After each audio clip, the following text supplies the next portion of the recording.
Stores are now back open at the Central Processing Center in McAllen after a flu-like outbreak shut it down. That means no immigrants were allowed in or out during the situation. CBS 4 City Hernandez broke the story for us last night. She joins us live with more on this developing story. Sydney.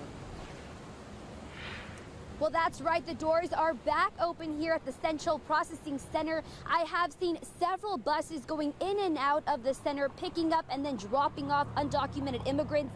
Customs and Border Protection confirming at least 32 people positively tested for the influenza. This putting a strain on the agency that's already stretched so thin. This processing center was temporarily closed because of an outbreak of flu-like illnesses. Some of them are sick, some of them have some type of virus or flu or cold, but it just hasn't shown up yet.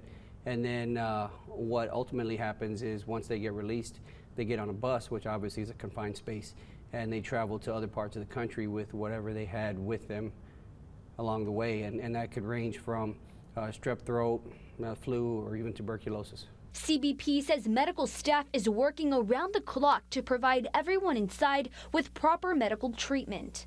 Anybody that coughs, sneezes, anybody that touches their nose, whatever they touch after that, it'll live there.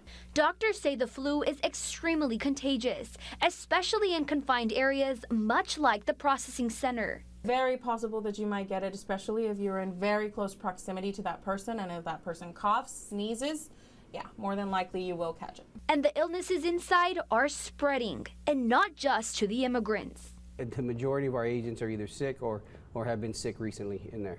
Agent Chris Cabrera with the National Border Patrol Council says the problems inside are creating a ripple effect. Every day we have people that call in sick and for real illnesses. There's days where we have multiple, 10, 15, sometimes 19, 20 guys that call in sick because they are actually sick from being in that building.